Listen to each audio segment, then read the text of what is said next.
Is that what you're gonna do to get the warrior around? Steve, check it out.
As long as I don't touch the button.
All right, guys.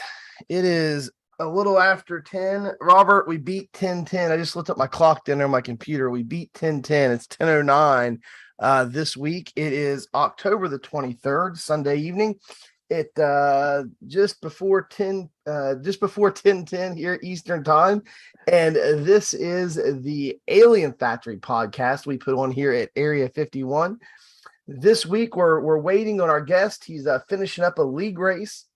Told us he would pop in here momentarily as soon as his league race is over. Our guest this week is Shawn Powell of Phase 2 Racing, and we will get him on here as soon as I see him pop in here in the waiting room to get admitted here into the podcast, into the Zoom meeting. We do these through Zoom.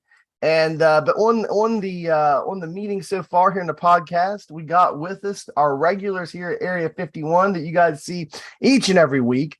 We have the number one team driver who does not neglect his duties, the man, the myth, the legend, Mr. Robert Cook. How are you doing this week? I'm alive still. I'm alive. Well, I guess being alive is better than the alternative. That's being dead. Being dead. Yeah, not good. How's your COVID doing? I don't have COVID. Keep on denying it. Yeah. No, doing all right. How was your racing this week, Robert? Well, Scotty's not here, but I was doing pretty bad the first race. Scotty gave me a setup, and because during the race he got 4 seconds ahead of me, and I asked Scotty, I need that set, and he gave it to me, and after that I started gaining some points. I didn't win that thing, but as long as I'm gaining I rating, I'm happy.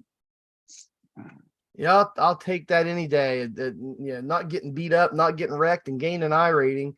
I'll take that. I'll take that finish any day. We also have here with us the Admiral Tracy Rumschlag. Drop your beer, grab your gear. The Admiral's here. How's everybody doing tonight? Anyhow, this week was interesting for me. We start out, and we're going to start out on the non-racing side because everybody knows I'm following football right now anyways.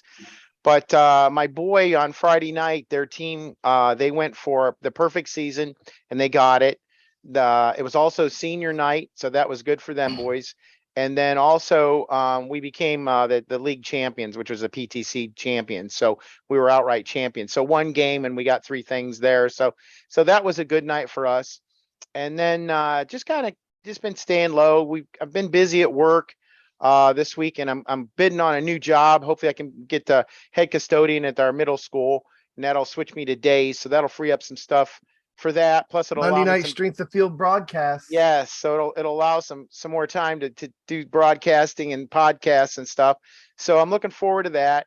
And then we've got Shawn Powell, and I got to admit, Shawn, I know a little bit. Never really talked to him in depth about anything, but I do follow him on iRacing. And what I like about it is he's a setup guy and a very good racer. To me, he's kind of low key because you don't hear a lot about him, but he's one of those silent killers. He's like Bruno. You get into the race and all of a sudden these guys are coming to the front and you don't really know who they are. But they're good racers, but they're solid racers. And that's what's going to be fun to talk about Shawn tonight. I want to find out a little bit about him and where he came from and how he got started and all that stuff. But I remember at a practice session probably about a year ago, it was at Darlington, and I was just watching him, trying to see how to drive the track and such.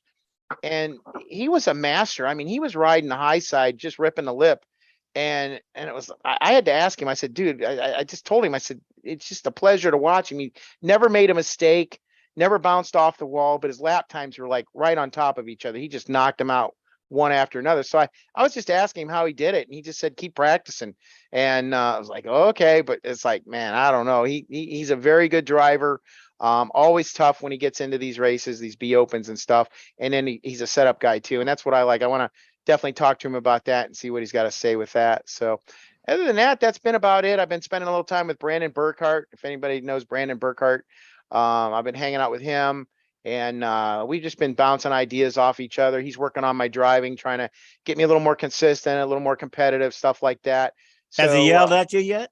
No, hasn't need to. I usually pay attention when he's talking, so that always helps. But yeah, for the most part, that's been working out good, and I appreciate his time. That's for sure. So other than that, Mike, that's about all I got going on right now. Well, Trace, people don't know. Some people, well, people watch the podcast pretty regularly, have picked up that you live in Ohio, and me being here from neighboring West Virginia and living in Ohio a bit myself. Ohio football is some tough stuff, man. I mean, they've got like 5 divisions, and that is some tough football, and to be just really competitive. And so for you guys to go undefeated and also get the league championship, that is quite an accomplishment. So happy for you and your son. That's awesome to be part of a team like that. Yeah, absolutely. And that journey also doesn't start in like June or July. These kids are putting in the work come January when it's snowing out. They're lifting weights and working out and doing all kinds of stuff in the middle of the snow. And like I said, they're doing stuff in the middle of snow. I know one drill that they had to do was they had to carry a weight. They teamed up with 2 guys, and they had to carry a weight the whole distance from the high school all the way to the middle school. Now you're talking, this is like a mile away and a mile back. So these guys had to tag team this weight drill that they were doing, and they couldn't drop the drill or drop the weight, or they couldn't stop. So they could walk, but for the most part, they tried to keep moving, but it was in the middle of winter and the kids did it. And that's what separates guys that just show up and play and guys that play with a purpose. And these guys definitely play with a purpose, and they've got a good team. They're on a roll.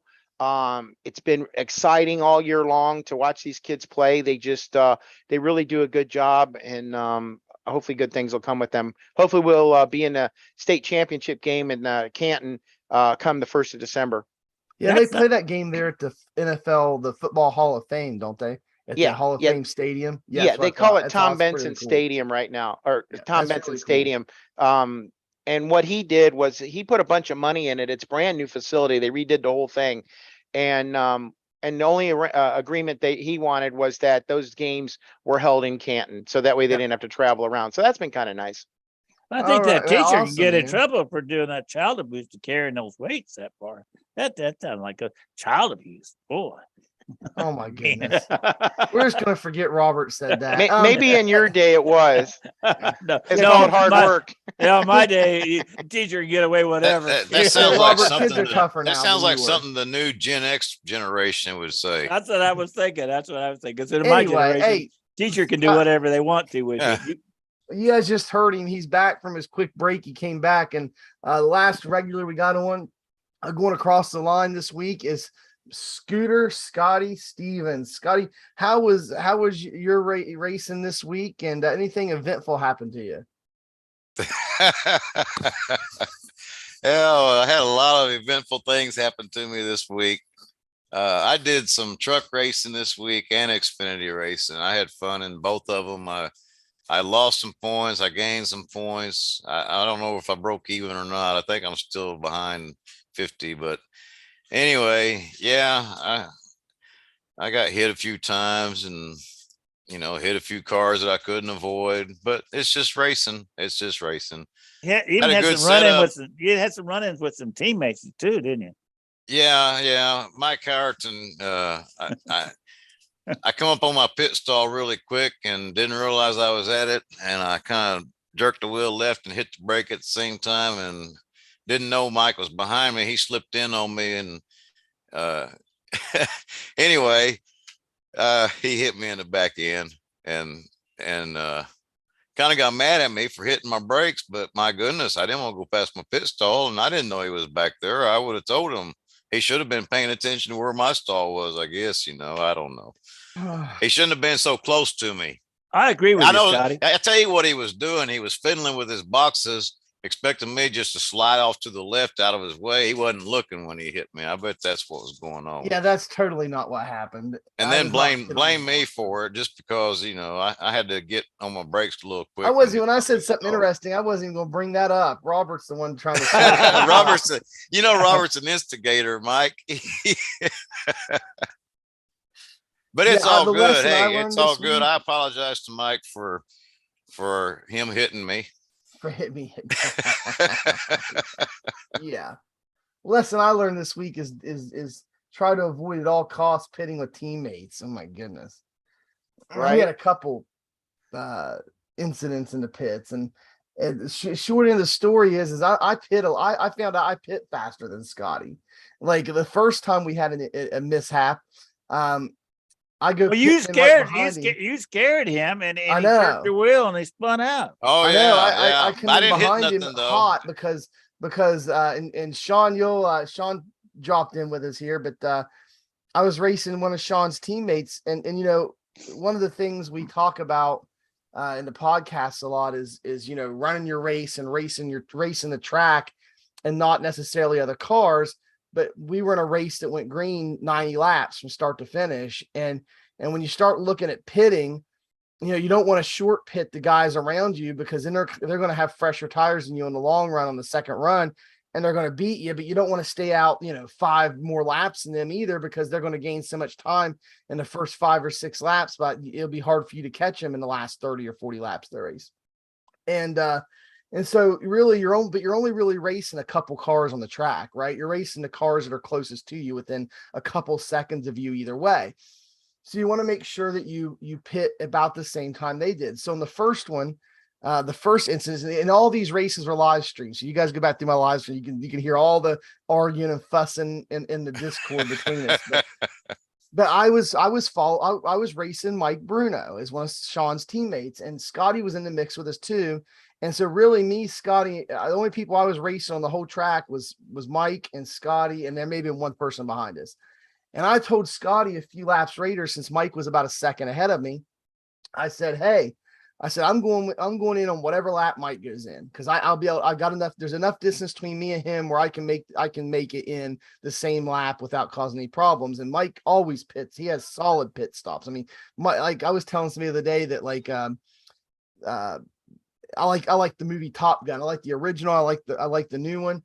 And in the original, I was thinking Mike Bruno as Iceman, right? He's just waiting for you to make a mistake. He's solid. He's not trying to be flashy like Tom Cruise was in Maverick and Top Gun. He's just sitting there behind you, waiting for you to make a mistake to pounce. And he's great at it. And he's just rock solid from start to finish and has great pit stops.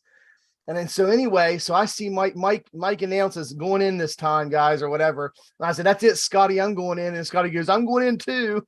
And I'm thinking, okay. I was like, but he better shoot in there, because I'm taking this pit stop as hot as I can take it, so Mike don't gain time on me. If I get lucky, I can make up a little bit of time on him. And I shoot in there, and Scotty slows down, and I shoot right past him on the outside, and Scotty gets all scared, like Robert said, because he sees me shooting past him and his triples there on the right screen. And I mean, we were like a car width, maybe 2 car widths apart. And I just shoot right past him, scare Scotty. He locks up the brakes and goes sideways, and he wasn't very happy. And then the second time Scotty come out. Second time, the second race, I thought we were good to go. And because Scotty was like, Scotty, you were what, 8 or 10 car lengths ahead of me or more? I was a long ways in front of You were you. long ways ahead of me. And again, we were racing each other, and there was one other person we were racing. I can't remember who it is. And they went in that lap, and Scotty's going to get in that lap. And I said, shoot, I'm 10, 12 car lengths behind Scotty. This shouldn't be a problem. I just go right in behind him. And by the time we hit pit lane and we passed the cones, I was a car length away from him. And then by the time Scotty got to his pit stall, I was like less than half a car length away from him. And when he thought he was going to miss his pits and slammed on his brake, I had nowhere to go. Bam, hit him right in the rear, and I blew an engine. But You anyway, didn't blow an engine because of me. You blew an engine because that guy you got underneath that guy and spun him. no, that was not. That any wasn't because of impact. me you blew your engine. Yes, You forgot it to take was. tape off. It was a Don't square blame hit me right in because the you rear blew an end. engine Yes, with it only 10 was. laps left to go. Anyway, You made I don't it want to half- relive this. Over anymore. half the race, you made it. So I I don't don't want to want relive this anymore. So anyway, I'm going to get to Sean. Sean, how was your week? How was racing at Homestead? I wasn't done with Scotty yet. Get your own show then. Yeah, I'm ready to move on. I don't care if you guys are ready to move on or not. Yeah, get your own show. What Robert say? I want to hear more from you, Scotty. How your week's been? Yeah, no, we're good. We're moving on. Get your own show, Robert. Anyway, Sean, I'm ready to hear from Sean. Sean, how was your week at Homestead? What was Well, your let's race like? introduce Sean. Not everybody knows Sean. And how did you guys do? Well, yeah, we got Shawn Powell. I introduced him at the beginning before he got on, but Shawn Powell from Sean's trying to Facebook fix his mic. is joining in with us. He's going to Hello. participate a little bit. And we're going to ask him some questions here in a Hey, minute. But I'm gotcha. curious about his week. How'd it go, man? You got me. Yeah, Yeah. Gotcha. My week this week. Oh man, I don't even know, man. It was just one of them weeks where I felt like I had something, and just been gradually getting better throughout the week. And shoot, it was well. Didn't win a race, but Bruno, I think he won the race. I don't know. I don't know if he did or not, but he was in a lot of them. Of course, man, I tell you what, That's every week. Bruno, you look at his stuff, man, and every week, if you sort in the stats by number of starts, he's always like usually in the top 5 number of starts each week. He races a ton. Yeah, he races like 20. He clocks up 20 to 25 races a week easy. Yeah, you always see him in there. Yeah, I know me and you were practicing a little bit, and we were working on sets a little bit this week. And did you finally get some stuff ironed out where you felt good with your set and your times this week? I did, and I found some more speed, and I haven't run that set because I'm at league race tonight. So that set won't see the track until next time we come there. So does your league race not follow the regular NASCAR B Open schedule? It's the Cup Series, the Cup car and whatnot. But it follows it. So we were at Homestead tonight, and just one of them. Like the night's league race, man. It was just I couldn't figure it out. Tyler, won the race. He figured that thing out, but I couldn't figure it out. Finished fifth. Were they ripping the wall like they did in real life, or no? I wish. Now just bottom groove feeding. Yep, I was bottom feeding all week. Bottom too. feeders. Yeah, well, it happens. Well, that Monday night showed that top will last for a little bit, but it'll give up those rear tires pretty quickly. Yeah, I feel like you got like 5 or 10 laps up there, max. Yeah, well, we saw like the thing what I was chit-chatting with Cody on just back and forth messages on Discord this week, Cody Trelendi, and I talked to him about going up there to the wall like him and Tommy did both at the same time and was shooting to the front. Are you talking about that hack? You talking about the hack? Yeah, he thanked me for taking up for him and stuff, and whenever Caden started calling him a hack and everything, but on the Monday night Strength of Field broadcast. But anyway, I told him, I said, man, you guys went to the top. I said, and I said, I wasn't sure how long that your tires were going to hold up, but you sure went to the front pretty quick. I said, your tires held up long enough for you to be the halfway challenge winner. They're halfway through the race. And he told me, he says, man, he goes, we went to the top because we thought we could go to the front pretty quick. He says, I was just trying to put on a good show for the broadcast. Well, he did. That's what I told him. I said, you did. I said, you guys put on a great show. Y'all shot straight to the front there for a while, but I think their tires only held out about 10, 15 laps. And then they were falling back because whenever guys stuck to the top like that, they got good runoff and could really make some moves. But after about 10, 15 laps, man, tires just couldn't hold up. Yeah, you had to use that top sparingly when you got to run on somebody, and they maybe get ahead and use it, but not consistently. Right. And then the only other thing I've been up to this week, I've ran a decent amount of B Opens, and most of them have been decent. Got wrecked in one, got cleaned out, and then the deal with the blown engine there in the other. Then you had to work overtime because me and Scotty had that mishap in the pits, and then there was one day where I had to work an extra hour for work because there was like 8 cautions in the noon race. That was fun. I felt like there was more than that. Yeah. I've done, I think I got a positive I rating week, or at least break even for me. I've had 2 bad races. Those 2 bad races though is taking me about 8 races to dig out of the hole, the 2 bad ones. So, but yeah, I've been happy this week. Homestead has always been a bit of a rough track for me. But I've put in a lot of time this week. I've tried a few different sets, tinkered with them myself. I ran something we had for another track. I ran the stuff Scotty was messing with. I bought the Ryko set this week and tried it because I was out ready to try anything. And I think a lot of it just had to do with my driving. And I just put in a lot of time on the track and got better to where I could usually finish about my number and get positive I rating every race. So we don't go to Homestead enough, like once a year. So just there's not a lot of time to put in there's not a lot of time to put in to get working to get better at that track. It's not like one of the tracks we go to 2-3 times a year where you can put a lot of time in to get better each year at it. So yeah, and the other thing I was doing this week, and I actually streamed a little bit of it here earlier today, is so, Tracy, me and you have talked about in the past how you get burnt out sometimes, and you just need a little bit of a break, and you start to do other stuff. And I've owned Dirt Rally 2 for a while, and I started playing around the other day because most people know that I've got triples here recently, and I really have never liked and do not like now NVIDIA surround. That's kind of the cheating easy way to do it, and it's not really the right way to do it. And plus, when you go to share your screen in Discord or something, it wants to share that whole big huge triple resolution instead of just sharing your middle screen or whatever screen you want it to, so it causes problems. So I started playing with a cool tool called what's it called? Simple runtime window editor or something, and it basically allows you to do the same thing with every other program you do with iRacing, where it opens it up in Windows mode, hides the borders, and stretches it out across all 3 monitors without doing NVIDIA surround.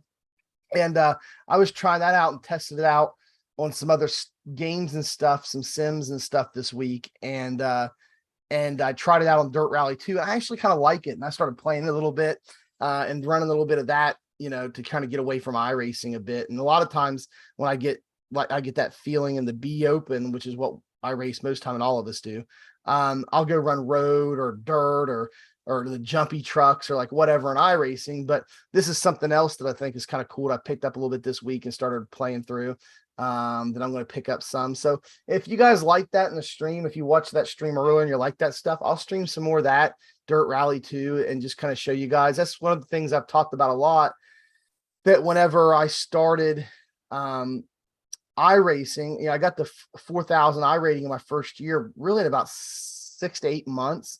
And it's because I had a lot of experience doing sims before iRacing. I just I hate the subscription model instead of just purchasing software and kind of owning it. And bumping into people, get them out of your way. That helped a little too. Yeah, but I hated the subscription model where iRacing, you got to pay every how often. If you pay per month, it's $10 a month. You never actually, permanently have iRacing. You're always paying the subscription or a couple $100 every 2 years or whatever. If you get a good deal, it's like 130 or something every couple of years, 120. And then you got to buy every piece of content in iRacing. It's just crazy compared to other stuff. If you have a set of Corsa or Project Cars 2 or set of Corsa Competizione, you get all the cars and all the tracks and the original purchase, and that's it. You don't have to pay anymore. And I used to do all that kind of stuff before iRacing. And then of course they sell like DLC, like the add-on packs later for that stuff, but it's not nearly as expensive as iRacing. So I talked about that for years, that I did that for like 4 or 5 years before I ever, when I got back into sim racing from way back when I used to do it in college and stuff. But I've talked about that for a long time, doing these other things prior to, which is what helped me pick up iRacing faster. But really, since I got into iRacing, I stopped doing anything else as far as racing goes. I mean, I still play other games and stuff because I've always been kind of a gamer, but I play other stuff. But as far as racing simulators go, iRacing's been it for me for the last 2.5 years or so. So now I'm kind of starting to get back into some of the other stuff. If you guys want me to stream that, I'll definitely do it. Just leave me a like in the comments if you guys like that stuff.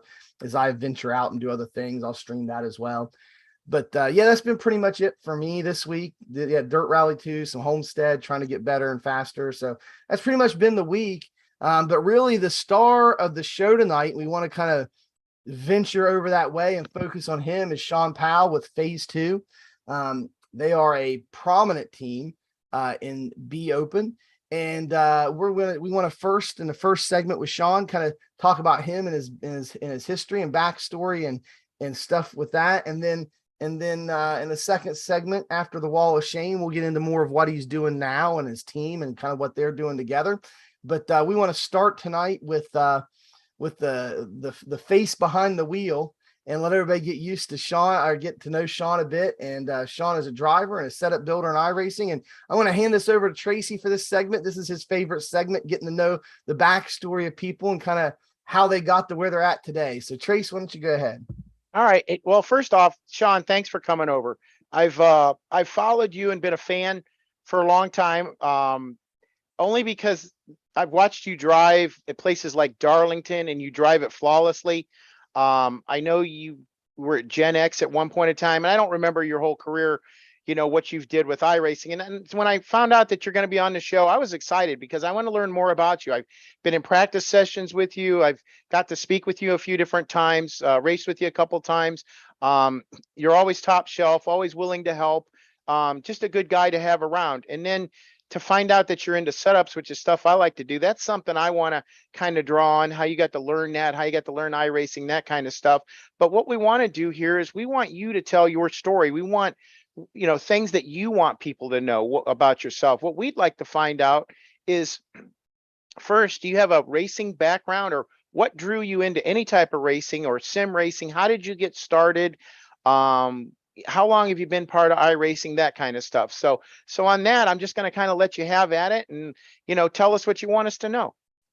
All right, I'll try my best. So like it all started was NASCAR Inside Line, man. You know how those games are on Xbox, and I had a buddy. Now, what named- time are we talking? What year about? Probably sometime in 2013. Okay. Like probably like the summer of 13. I always played NASCAR video games, and back in the day, all the way up to that point. But that was the turning point from me to getting iRacing, because I had a buddy that just disappeared, and his name was Joshua Mason, and he just never. And then all of a sudden, he just disappeared, and I was like, okay. And he came back. He's like, man, you gotta get this thing called iRacing, man. And he's like, it's difficult. The garage area is way more detailed than NASCAR games and stuff like that. You can't figure it out, and I'm kind of a motivator when people say I can't do something, and that's how it all started. I just got iRacing, and I think I got iRacing right around Thanksgiving of 2013. Okay, because I came on in 2014. So you've been on a while. That's good. That's what I wanted to know. Okay. So you've been through a couple of the builds and tire models and all that stuff then. Yeah. The V4. I think was it the V4? I think it was the V4 that came. Yeah, it started out on the tire model V4, and then the V5 was the fun one. That's the one I liked. Yeah.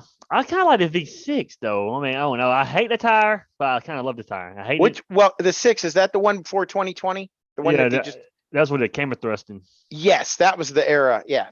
Yeah. I hated it. All kinds of crazy stuff there. I hated that time frame because of how it drove. Like it drove good for 2 laps and jumped for the next 20. And then you actually had to wheel it. That's the part I like. You actually had to wheel it to be fast, like loose, like almost wrecking loose. Now it's not really like that. But I'm eventually too far off right this second.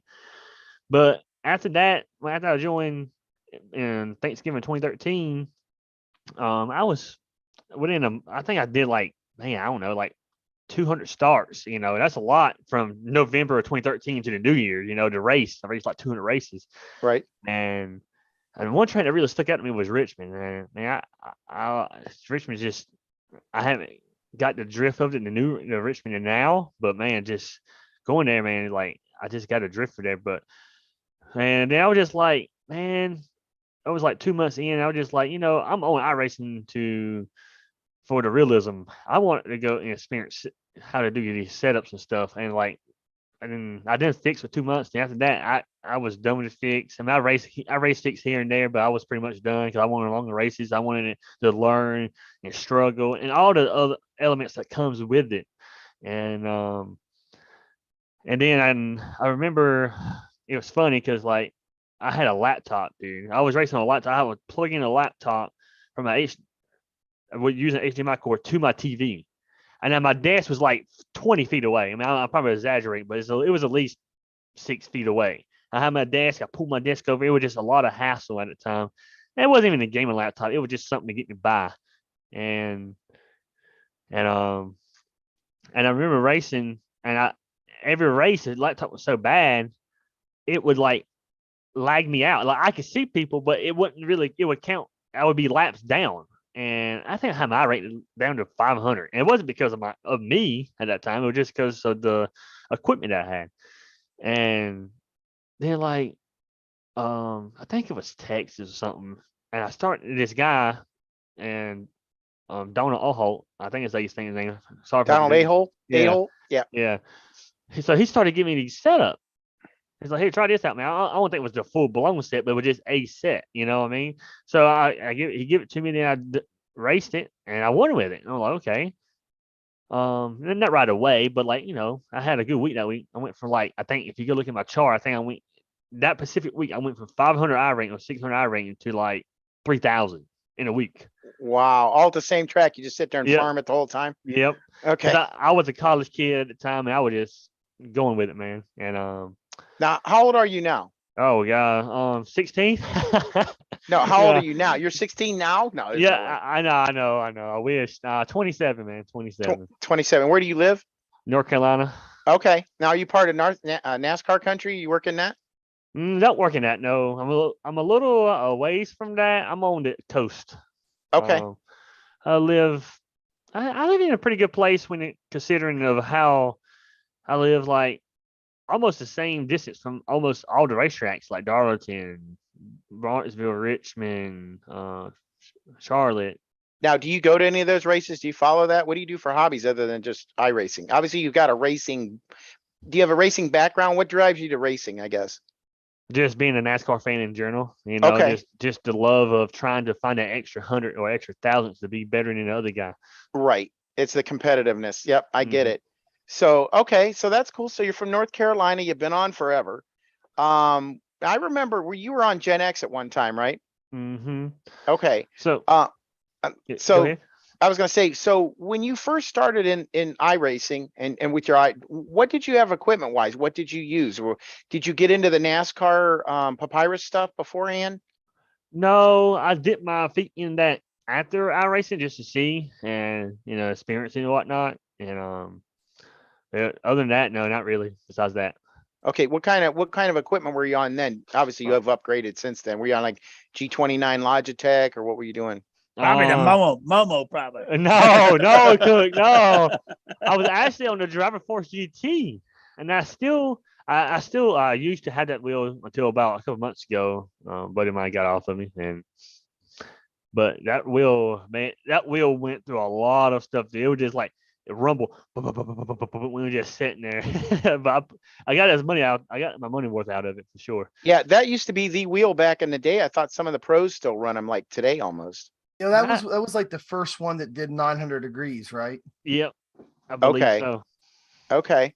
So now you're into iRacing, you're starting to get the bug to get into setups, guys are helping you out, that kind of thing. So how did all that develop? Did you now I'm curious, and this is the part that I want to know, only because of I'm a chassis engineer. I like doing that kind of stuff. And I think that's what drives me in iRacing is even though it's electronic chassis setups, it's still manipulating to try to create stuff, So Mhm. how did you learn your trade? How did you learn? Because you're very good at what you do. I know for a fact you are. I've heard a lot of people talk about you, talk highly about you, and you're a good driver too. But I want to know about the setup part. How did you learn that in iRacing? So that kind of comes back down to Donald again. Giving those setup, that a setup. I don't know if it was the set, and then eventually they saw my potential and they let me on their team, which was called. I think they're still around to today. Lowline. It Okay. was over there at that time. It was me, Brian Ammerman, Trent Wrangler, Brian Castle, all them guys was over there, and they took me under the wing, and you know, and I learned. I learned from Trent and Brian Ammerman. And I remember nights that we would do our team league race on Sundays, which we don't. I mean, I did something I never haven't done since then. And what we would do, all of us would build a set. All of us, even if he wasn't a setup builder, you have your own set, and you would try to build it for that week. Then that Sunday we would actually go and race against each other, and whoever won the race, that was the set that we worked on for the rest of the week.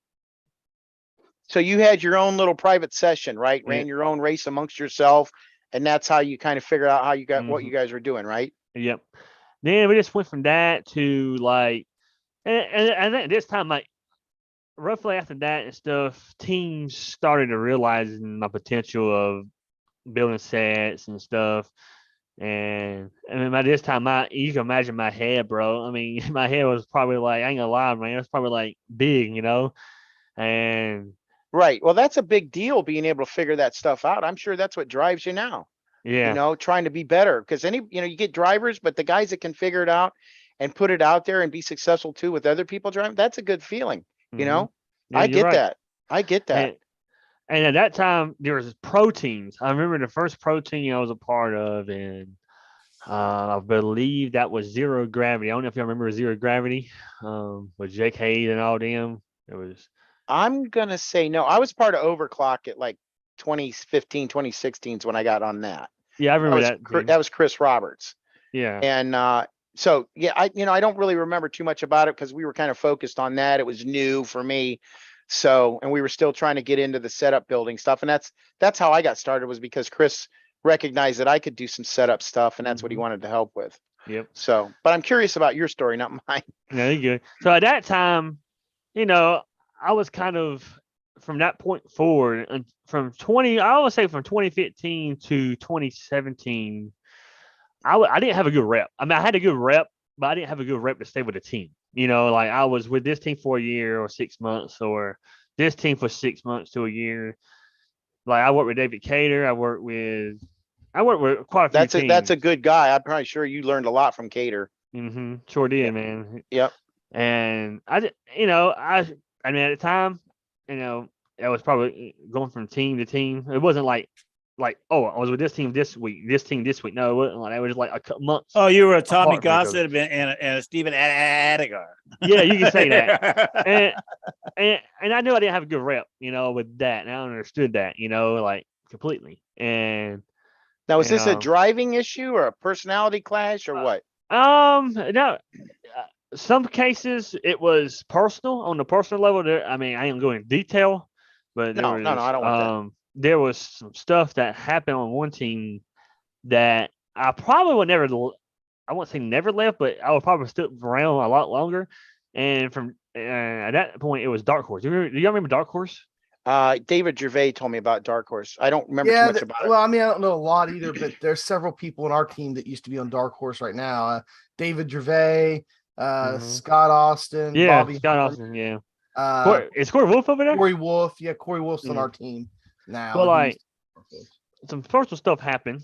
I don't know if they know what exactly happened. I mean, I ain't going to detail what happened, but it was someone on the team. It wasn't them. It was someone that's not not a part of them or anything like that.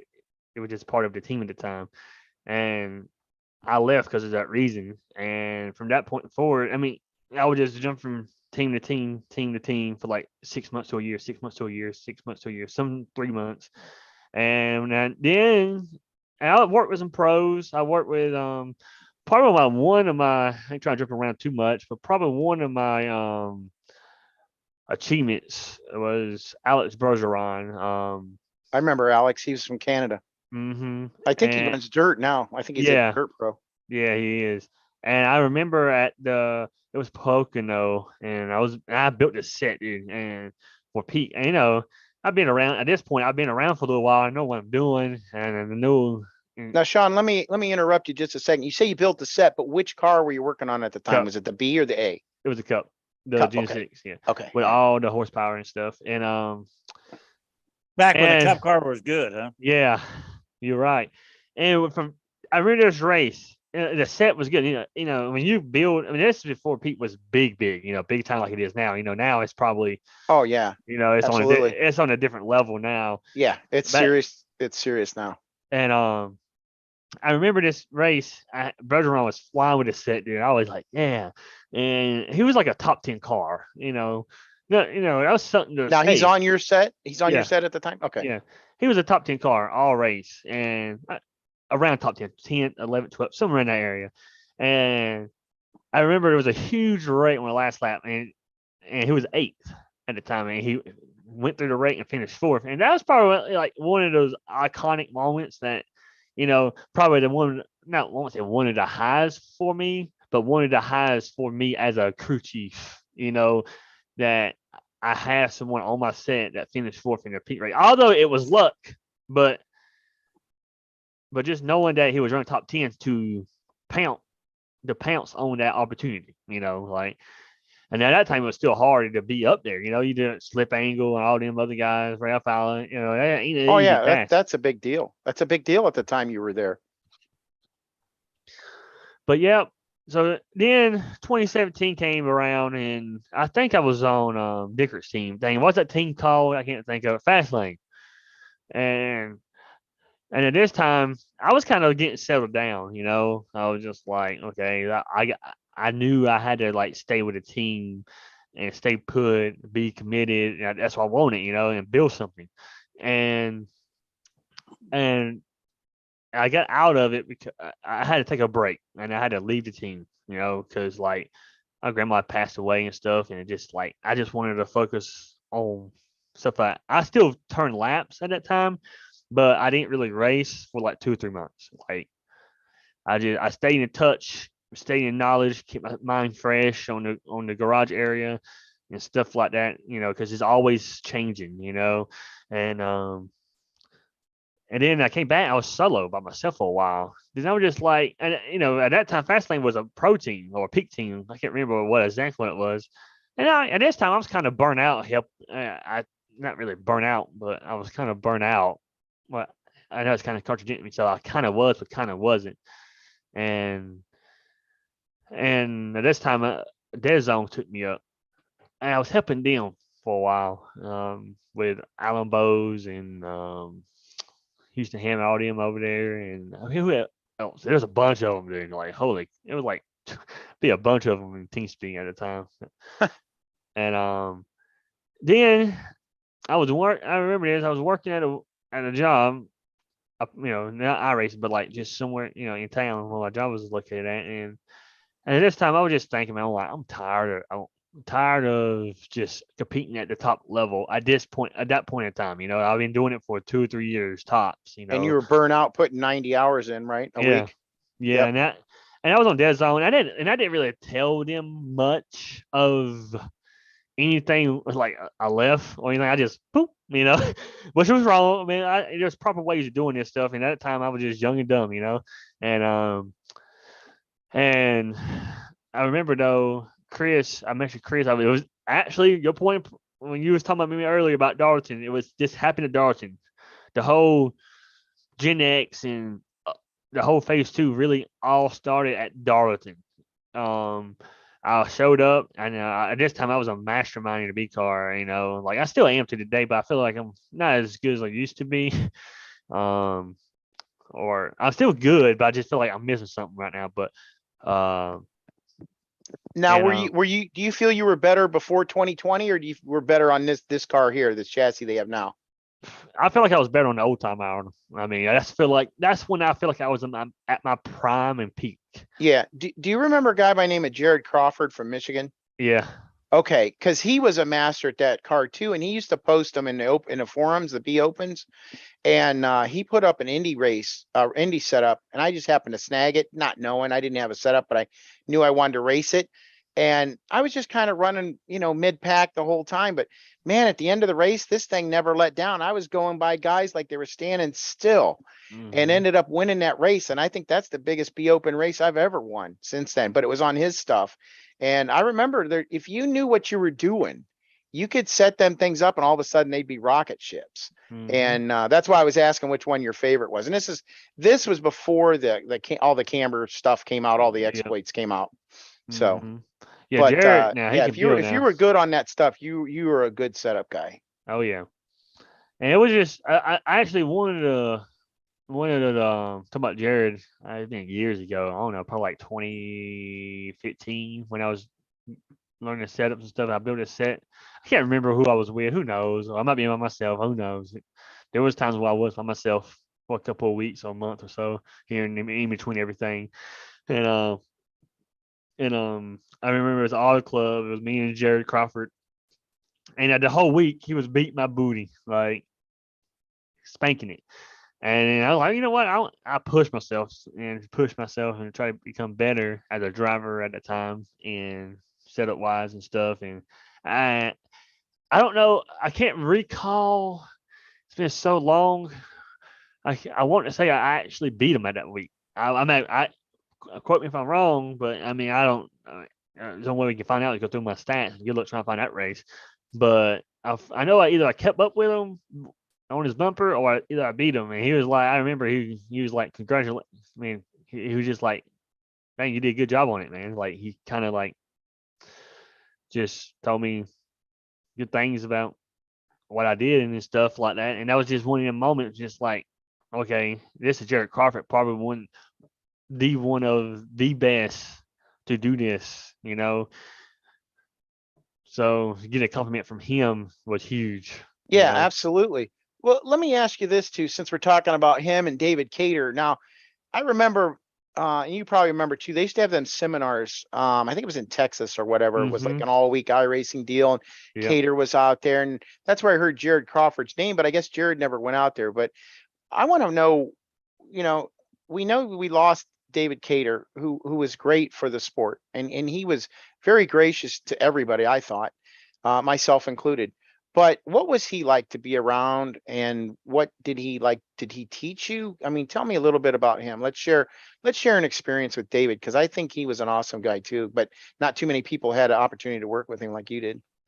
All right, I try my best here. That he was a really great guy, man. Like when it comes to being as a person, or someone you can go to talk to on not on a like either it's depending how close you were to him, right? You can talk to him on a personal level or whatever you was dealing with or setups. Dude was very knowledgeable in that area for sure. Um, I tell you one thing, I could never at that time I could never outbuild what he made. Like he was making some good stuff at that time, and I couldn't outbuild him. I could come close, but I couldn't outbuild him. Um, but yeah, So, I how long were you on the same team with him? yeah. What was that team called? I can't remember. Sim Chassis. Okay. Sim Chassis. That's what it was. And it was Now, who, me. who who was the guy who was like the owner, the one who was who did Sim Chassis? Was it Art? Was his name? Arthur Lucas. Yes. It was Arthur. Go ahead. It was Arthur Lucas. They actually had a pro driver over there. Dang, I forget his name. Is it Ladowski? No, it wasn't Ladowski. It was someone, man. I remember being over there. We tried to beg this guy to come back, and he never did. But I can't remember his Yes, and name. then they had Anthony Price. Who was some Yep. other guy? Yep. Anyway, the reason I know that is I'm trying to think of some of the other guys' names. It was several of them. Is But the Arthur reason- still racing? Yeah, I haven't seen him around a while. Who? Anthony? Arthur Lucas. Or no. So that's the deal. So he was kind of stepping back, and the team had kind of dwindled down. And this was back probably 2 years ago, Robert. And I was racing some truck races back then and doing pretty good. And I raced a truck race with a couple truck races with a few of them and finished kind of right behind them. And they invited me to come join their team. And it's funny you mentioned him. I actually spent probably 3 or 4 months on their team, and then they kind of just disbanded after that because they were just trying to rebuild the team. And Well, a your lot of the personality has a lot to do. no, with it wasn't that. It was a lot of the guys that had been there. Some of the guys that were running it at that time that had been there a while. It wasn't just one person; it was a couple different ones, and they had a dispute amongst themselves. And basically, they just disbanded the team. But that's kind of cool. I didn't know that you were with those guys, but yeah, I was with them there at the end for a little bit. They were a cool group of guys. And they were focusing on trucks at that time. Mm-hmm. They were a good group of guys, man. And there was someone on their team that did RC racing. So like, I can't. Was it Arthur? I mean, I can't remember, but it was someone that does RC racing over there too. I remember that. But yeah, I've been around, dude, like back in the day and stuff. But it's crazy, dude. Like I'm not proud of jumping team to team to team, but I am proud of getting to know great people, individual people by doing that. It's all Yeah. you can always take a bad thing and make it into it and find the good things and apply it. Right. And that's how you help your learning curve too. I mean, it's just kind of the growth process. If you're competitive, that's just how things are going to work out. It's not like, if you stay in one place too long, or you just get stagnant, like you said, and then you never really grow. And I'll give you an example. So I was with Overclock for a long time. And then what you were talking about, the growth of Peak in that, Corey Vincent was the driver we had, and he still runs Coke now. But the thing was, Peak wanted him as a sponsor. They were sponsoring him. I think they gave him like $5,000 or something to sponsor him for that year. So he ended up doing his own thing, and we ended up losing him. Well, then that's when Chris started disbanding everybody from the Coke team. And so I ended up doing my own thing. And so I ran across a guy, and Mike knows who he is. It's Doug Pickering. And Doug was from over in Europe somewhere. I can't remember exactly where. He's from Wales. Okay. So anyways, I he had put think. out some Me and him used to videos talk a lot. when he was with Apex Racing on setup stuff. And I don't know if you're familiar with him or anything, but he really found a lot of that stuff that we do today. And that's a person I'd have to give credit to that taught me a lot more about the car. Not that Chris Roberts didn't, but Chris was limited in what he was doing. But with Doug Pickering, his stuff was amazing. And once we started doing that stuff and it caught on, then we were just on our way. Then it was just fun after that. And then once we started finding the exploits and stuff, to me, it just got better after that. It was just, you either had it or you didn't, you know?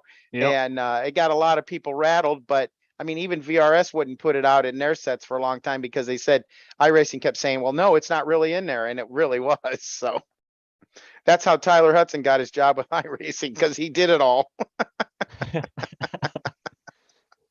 So anyways, but that's good stuff, Shawn. And I appreciate you sharing those stories with us. We're at the top of the hour, which is Robert's favorite part. So I'm going to hand it back to him. All right, Robert, what are we doing? It's time for the wall of shame. It shouldn't be that bad this week. It's been pretty green, so we shouldn't have that My bad. favorite part of the show. Oh, it's your favorite part of the show too, Scotty. Scotty's Yeah, never on hey, it, right? Is Scotty? that You're because never- your name's on it or something? He's I never on hope it. my name ain't on there. You don't ever show the Division 2. You always show Division Well, we 1. show we so- no, I We know, show but all. all. We show all. So Oh, you're that's just- right. Yeah. We'll see. Us old people got to stick together, Scotty. That's right. We're the There old you man go. in this bunch, ain't we? Yeah, we are. I think I do pretty good for 57. Well, I must be doing pretty good because I'm 10 years older. I know. You taught me a Yeah, lot. you're too. retired, ain't you, Cook? Yeah, I retired a couple of years ago. Couple years I'm re- ago. It seemed like yesterday, bro. Yeah, I retired in 2011. Yeah, I haven't caught up there yet. Yeah, Shawn, unless we have a guest, I'm usually the young guy of the group. And I'm How are you? 43, and I'm 43. Oh, let me get out here so you be the young one again. Yeah. No, I'm joking. I don't really think being 43 is all that young, but yeah, but Scotty's retired, Robert's retired. Tracy, how many years you got till you retire? He's off the air. Yeah, he gone. He gone. He'll be back. But, Anyway, let me I finally brought my screen up here. The last thing I was messing around in today was MX5, so I had to go find the stat sheet, but it didn't automatically go there for the B Open. Let me share my screen here, Robert, and we will get to it, man. Let's see here. There we go. Share. All right. First, we'll look at the good side, the good stuff. And I'm going to go actually all weeks. We'll check in on our championship points race here and B Open. If you go here to Division 1 and B Open, as you guys can see there on my screen, as long as you're seeing my screen share, we have our Cody dropped down. He's only 400 points ahead now. yeah, Cody Trelindi, though, still the championship points leader. He is just under 400 points ahead of his teammate Brandon Schmidt. And Cody we got 3 weeks left, I think, and Cody has about a 400 point lead. So as long as he has two more solid races finishes- left, right? Just two more? I think 3, right? Three. Yeah, you're right. 3. Yeah, Martinsville. Somebody help me. Phoenix. That's it, Well, too. Phoenix Yeah, is the two more. last one. Yeah, 2 more races. Martinsville Two and more. Phoenix is it. Yeah, 2 more Okay, so races. 2 more. So as long as Cody has respectable finishes in the top half of the Monday night strength of field races, I think he's got first place pretty secure here. As I said, as long as he doesn't get wrecked out in both races. And it says teammate Brandon Schmidt right behind him. They started as pretty big rivals here as the year started. Then here about 2 months ago, they became teammates. John Jenkins is there in third position, 6308 on his championship points. Justin R. Smith is in fourth at 62.58. Mike Bruno still standing in the top 5. They're your teammate, Sean. And I think Bruno has been as high as third this year in championship points. He dropped a couple, but he's definitely staying real solid there in the top 5 with 59.69. I didn't even know he was that far up.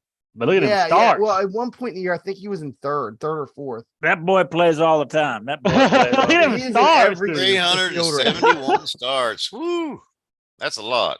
Yeah, man. He rolling, son. Yeah, he is. Yes. He has the most starts of anybody on the top 25 in Division 1. Yeah.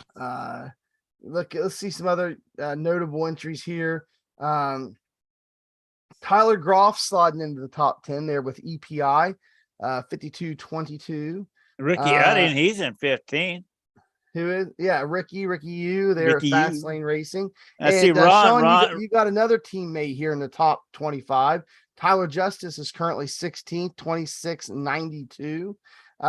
One thing to note about Tyler here is there's been 31 weeks, and Tyler only has in 27 of 31 weeks. And Stephen Adegar used to be a teammate, but no longer. But Yep. well, Steven has 27 races in too, so that's impressive. Still being in the top 25, but missing 4 weeks of the season. Look at Brad Mayar. Yeah, what's that? Yeah, Brad Mayar is in. He He's only has got 22 races. Yeah, he only has 22 weeks in, and he's in 13th position. Brad's he is a beast on the track. That guy. See, can Ron drive. made it to the top 25. Ron Walsh. Yeah, Ron he Walsh, another friend of the channel there from Fast Lane is in 25th position. I think he's new to the top 25 board with 39.65. And my friend Mighty Duck's in there too. Yeah, Matty Clark is 22nd. Matt Coker is 23rd. So we got a real solid top 25. A little bit of movement here towards the bottom there with Ron slipping in the 25th. And it said Mike Bruno hanging in there. Chad Sullivan's on the top 25 there too.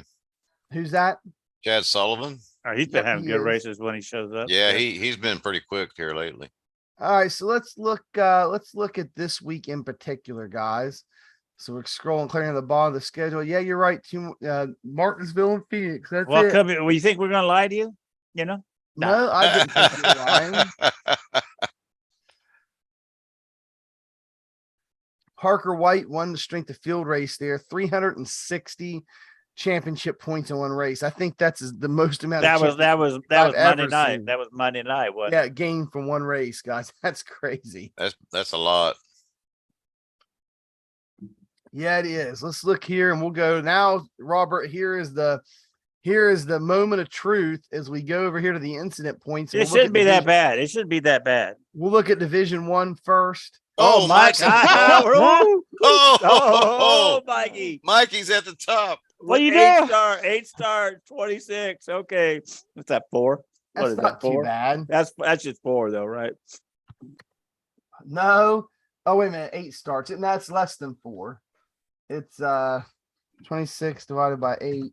It's 3.25 a race. I got 8 of them all in one race there between Scotty and then getting into that car there later on. So yeah, 8 of them come from one race. But yes, 3.25. That's not too bad. I ran a lot. I mean, for me, 8 starts is a lot anymore in 1 week. I usually and last week at Vegas, I had a lot of starts. I had like 16 starts or something like that at Vegas. I've been racing a lot more than I have in the past. Who else is there? We have Brandon. I see Derek Justice is on there because he must have been farming iRating at Bristol because every time I seen him, he was in an ARCA race there. No wonder he's up on the list today. Yeah, Derek Justice has what? 1.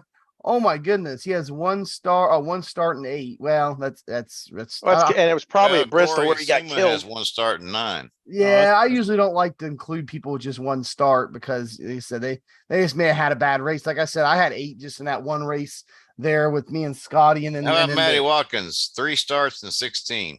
now here we go. That's getting more into it. Let's see. 16 divided by 3. That's 5.33. That's just a little bit worse than what you did. Brandon McKissick is 5 races with 26.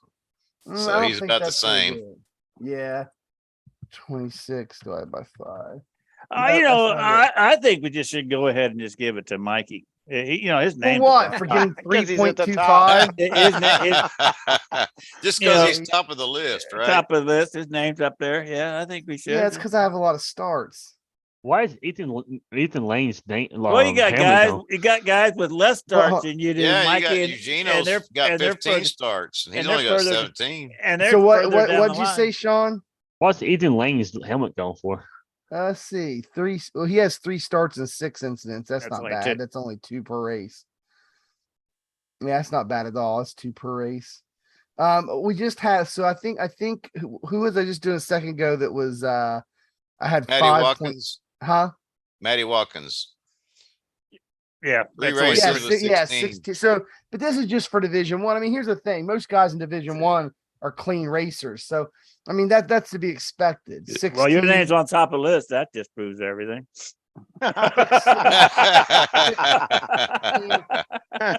divided by 3. Yeah, 5.33 per race.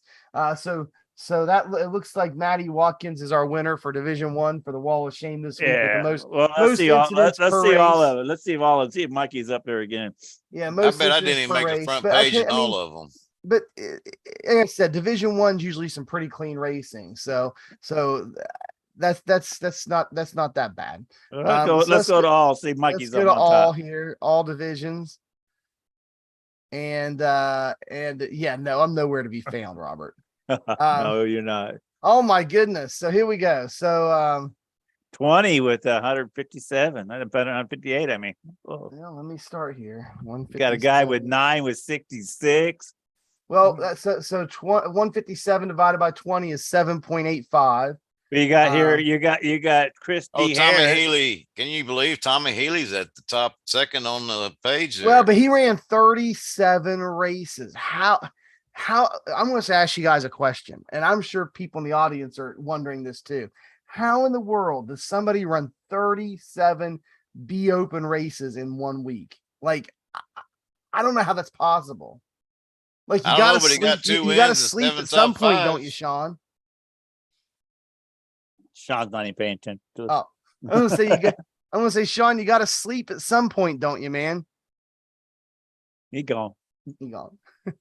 Okay. But you guys, I mean, how do you do Well, that? 37 in 1 That's week. come on. When I first started, I was racing almost back to back races, and I just can't do it anymore. But I used to nonstop for hours at a time. And something like Mike Bruno. Look at Mike Bruno. How many does he have during a week? Okay, he had 30 something, right? I don't know. Let's look. We'll go by starts. Bruno had 13. 13 starts. Logan McGuire, he's a guy I'm seeing some of these racing. We had 36. Kevin Noon had 26. Yeah, man, I'm telling you what, 37 starts in a week. Wow. Oh, he's So probably really unemployed. He's out there doing his stuff here, 117 divided by 30. So I'm going to do this. So you know what?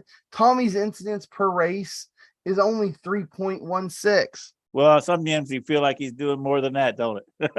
He's racing so much, though. I guess the evidence don't support that. I mean, that's a relatively low incident. Well, count, let's I guess. just go back to incidents now. Come on, we're not done with the incidents. Oh yeah.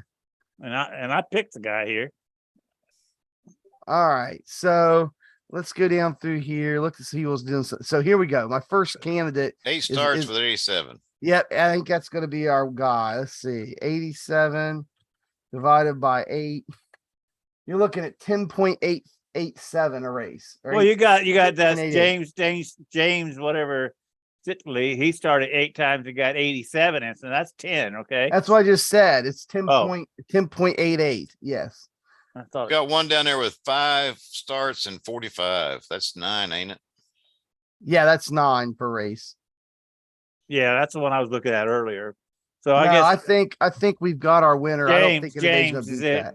Okay, he's in Division 6. Okay, that's still. Well, yes, understandable. James could be starting out. Or he could have been here for a little while, and just when you got to understand that Now all these incidents doesn't not say that it's all your fault. You just happen to be involved. Yeah, that and the with your driving ability. The other thing you have to understand is Be Open is different from the rest of the How is that? It's different. Be Open's different than the rest of the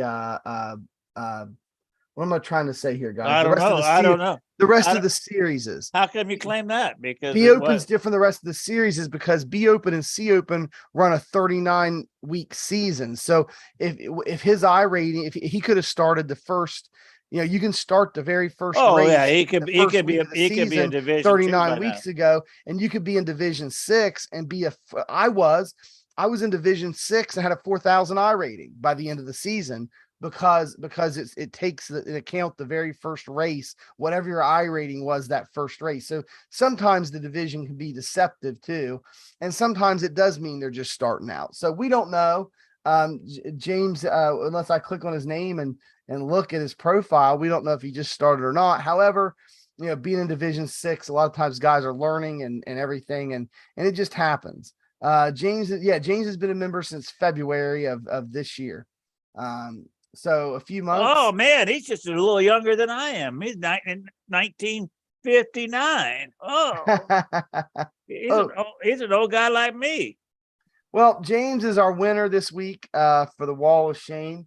10.88 incidents, and Robert said he could just got involved in a lot of other people's stuff. There's always an open invitation, as always, every week, an open invitation for anybody who is on the Wall of Shame to come on and talk about their week. Let us know what happened to them, and I'm sure there'll be some interesting stories there if anybody ever wants to take us up on it. Right, Robert? He's only 63. You got to cut him a break. He's still young whippersnapper. Yeah, he's not as seasoned and experienced as you are. Yeah. Well, guys, that is the Wall of Shame segment tonight, and it's Robert's favorite. Wait, next week, we got Martinsville. Now that one we should see the incidents way up there. Okay. Yeah, we should see some high incident counts. Anyway, well, guys, we're gonna roll back over to Shawn now. Shawn, you got your mic working over there? I think he's gone. I know you're having mic problems earlier. I think he cut off and went to the bathroom. Have a cup of tea. Yeah, maybe not. We'll have to wait till Shawn comes back. I don't know. There you are. We can carry everything on. Yeah. Mike, why don't you lead into who our guest is for next week? That's what I want to know. Who we Who we got coming up? Well, I got sent by two different people, Bob Hogg at Buster's Corner, and also Ricky Thompson, StentAnalyzer.com. Also friend of the channel. Yep, they both sent me some stuff for this thing that iRacing just recently published, and it was this thing about like 1 billion laps or so. I can't remember, but basically was adding up all the laps of the top 3 guys in every discipline. And when I say the top 3, I mean like not their I rating, but how many raw laps they've turned in iRacing total through that discipline. So how many oval laps have they turned? How many road laps have they turned? Is that including practice as well? Yes, it includes everything that it keeps track. Well, whatever they keep track of. I think practice and everything. All laps. Time trials, practices, as long as the practices are recorded. Now, private test sessions, like when you just go hit test, I'm not sure if it records that or not, but any public practice session, and any official race for sure, time trials, that kind of stuff. And so they released it, and it says 5 billion laps, top 3 drivers per discipline. To me, that is just insane. The amount of laps that people have turned in iRacing. And I think it means 5 billion for everybody in all of iRacing is how many total laps have been turned so far.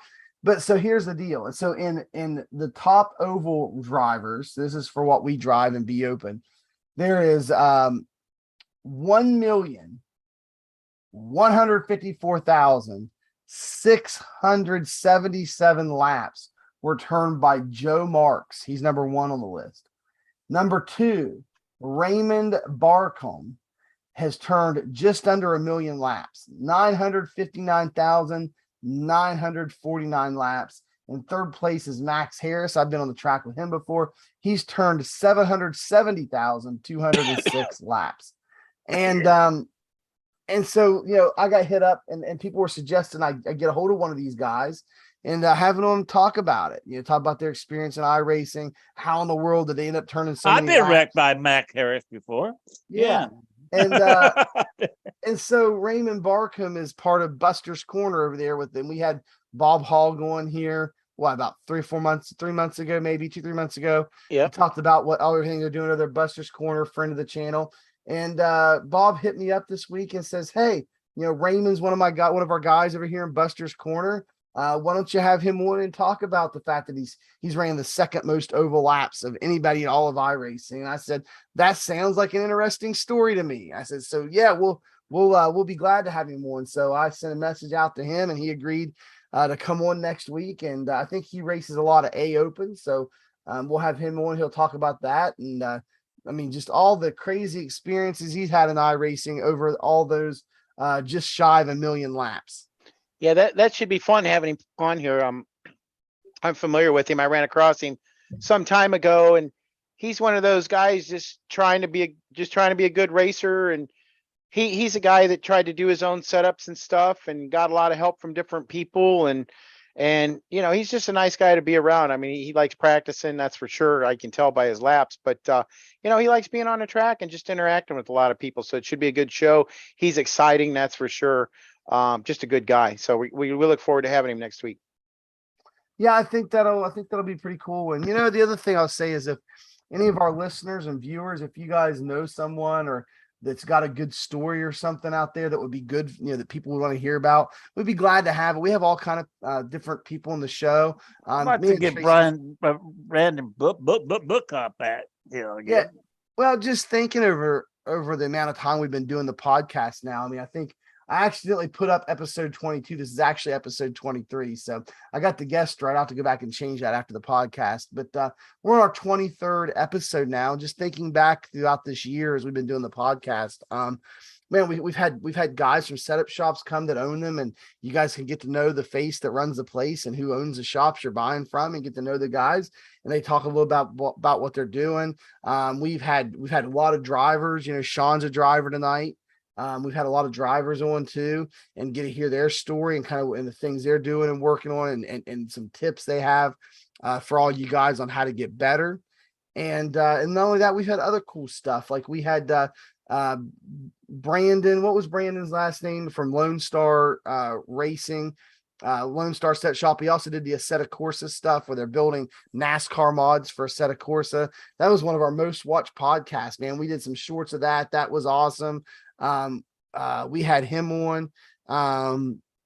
We had Ricky Thompson on, who wrote Stint Analyzer. It's free software. He took his time to write it. Came and talked about it. Was it Brandon Davis by chance? Yeah, Brandon. I think Brandon Davis was on here as well, and he did race control for us. Oh, that's right. That's right. Yeah. I got my Brandons mixed up. Hang on, Yeah. I'll try to find it. But anyway, but Ricky Thompson came on and give us an overview of his new versions of Stint Analyzer, and that was so great. They did that for the community. So many people out there in the community use Stint Analyzer, and if you're not using it, go to stintanalyzer.com. Stint Analyzer put some advertisements for our podcast in their software, and Ricky does that. So we advertise for him on our Strength of Field races, and we got the stintanalyzer.com Hard Charger Award every Monday night in the Monday night Strength of Field races for the person who gains the most positions in the race. And we had him on. That was cool. Yeah, we're thankful for that too. Thankful for him helping us out on that. But Brandon Roberts, that's who we're missing. Brandon Roberts. Yep, that's who it was. But we just had all kind of guys on the podcast talk about all kind of different stuff. One of the coolest ones that I liked as far as neat things that people do is we had Ricky Udding on from Fastlane, and Ricky makes model replica cars, and he even had a NASCAR team member offered to buy one of his cars for the driver that drove it. and as a present. And Ricky was like, "No, I don't think so. It's not for sale." But he made amazing models that looked they looked real. He took pictures of them, and I couldn't really tell the difference if it was a real car or not. So we had fun drivers. Brandon Burkhart, that was one of the funnest podcasts for me, man. Me and him were just, all of us were just joking and cutting up and laughing about all kind of stuff. And Brandon gave a lot of great insight and advice for guys that are looking to increase their I rating. Just some things you can do that don't even involve getting faster necessarily on the track. And Brandon's great. But it will make you faster, though. Eventually, yeah, it will. You keep doing those things and they will make you faster. So we just had so many great guests on the podcast. And if you guys know anyone, or if you yourself would like to come on and you have a great story or something you want to share, we'd love to have you. Absolutely. Yep. I'll tell you what, it's been a good year. That's for sure. Looking back on it and just getting to meet some of these folks, hearing their stories. How they got started, not just in iRacing, but just them as a person. And, that's what this is all about, really, is about people. If it wasn't for the people, we really wouldn't have anything. So, but, looking forward to the future. It's going to be bright. That's for sure. Maybe we got to start picking people Yeah. that we do not like on the track and see if they'll come back over here. Mikey's here every week. That's right. You're right. Hey, Oh, okay. now, come on. All right. Yeah, you're a bad influence on me, Mikey. That's what I've been told. Sean, are you here, bud? We want to talk a little more to you if you're still here, Yeah, bud, if you yeah. can hear us. No, All sorry right. about that. I went away for me. My bad. I didn't want to interrupt y'all. That's okay. Oh, that's all part of you too, man. But I want to kind of move on in this segment as we finish out the podcast here in the last segment with Shawn Powell is I'm wanting to move in more to more modern stuff. And I think we left off just as you were probably getting into to Gen X and that time frame there a few years ago. And so I want to talk in this segment kind of about the more recent things that you've done and kind of where you're at today. So let's start with kind of how you got involved with Gen X, what that was like. I know they had a lot of cool stuff going on. They were offering public setups to people that people liked and were downloading and using. And then you've made your way onto phase 2, which is your home now. So those are the kind of the things we want to talk about in this segment. And so let's start with phase 2, or not phase 2. Let's start with Gen X, Shawn. Like, how did you get plugged in with them? And, what was your experience like there? And what kind of stuff did you do there when you were with Gen X? So it all started with Darlington. And at this time, I was still with their zone, but I was transferring. I saw Chris in the room. Oh, no, Chris saw me in the room. He messaged me. He's like, who? I'm going to say, is there a language on your stream or what? Well, keep it PG. We try to keep it pretty clean. You can give us the clean version. That'd be good. Okay. He said, who the heck is you? And I was like, I'm the guy, bro. Like, I ain't saying I'm the guy, bro, but I'm like, I'm just someone. And I whooped his butt that week. All Gen X butt that week at Darlington. And I was like, and they were struggling because I think their setup, they were just left them at that time too, at Darlington or something like that. And I was like, so I was on dead zone, and I'm like, you know what? This back to what I was saying. I was burnt out at the time with the pro stuff. Let's make this move. Let's go help them out. You know what I mean? Forget about me. This ain't about me no more. Let's go help them out. So I left dead zone, went to Gen X.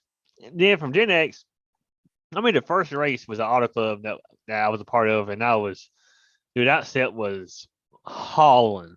And then after that though, I got into that was 27, like December of 17 when I joined Gen X, and the 18, the year coming up, 18, which is I want to say my prime year. I want to say 2018 is my prime year.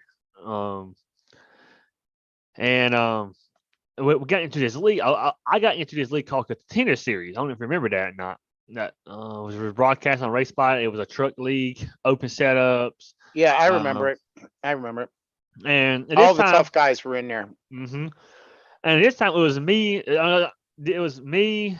It was Malik Ray in there too. Scotty, which is our team. That's how Scotty got originally on the team in the first place. Just in case you didn't know, was due to the he was over there at Specs with Nicholas Morris and them, and we wanted to be on the same team in the league. So it was a little conflict there. So he left that team and pretty much come to us, right? And I believe that how that ended it, how it went down and stuff. And then the league was supposed to be a part of our team too originally, I but called him Milky Way. but he never was a part of our team officially, like ever in the league. Not on the team, but in the league. And and so that's how Scotty got on. And I remember this whole year. It was crazy, dude. Like this is at the time where the track would actually change. Like I remember, like this is the time that I never felt the track change until that league. Like I remember going into Rockingham, the third race or fourth race, and I'm like, I had this awesome set. I had it built out, trimmed out. I mean, it was awesome. I got into the practice, and I was wrecking loose. I was like, it was like 30 minutes, and you could see the rubber building out. I'm like, what in the world, man? So what is going on here? So I actually did, if I remember correctly, I did some toe tricks in the front at that time, because at that time was the Max Camber days, and it was super loose. So I was like, well, I don't have no time to change anything on the set, but let's Band-Aid this. So I put some positive right front toe in it, like +3, +4 to build up heat in the right front for late run speed. And I remember that race, dude. I think we're saying I let everybody down up to 6th, 5th place in that race. I mean the set was perfect. I can't stress that enough. The set was perfect during testing and stuff. But that track changed because they had a whole hour of practice attached to the race session, and you've got 40 guys running on it for a whole hour. It's going to change the track back then. And that was I was blown away. Like I heard people talk about the track change, but that was really the first time I actually had to change the set. And at that point, it ain't like it is now. I ain't trying I ain't trying to bash the track surface now. At that point, the track would actually change. You didn't have a perfect set. Like you had to make adjustments, and the driver had to make up for everything else. And That was the that, dynamic. Wasn't that the dynamic track when it first kicked in? I think it kicked in 2015. Okay. I make a mistake. I could be wrong. 2015, 2016. That's when it was in its prime. But it was still working 2018. But you couldn't really, like, I remember in the official races, you couldn't feel the track change because you didn't have enough time. You know what I mean? So, but in that league, it was the only time that I felt the track change that much. Ever. Like it was mind blowing. And I remember that year it leaded up, and it's Gen X days, and this time it was just me.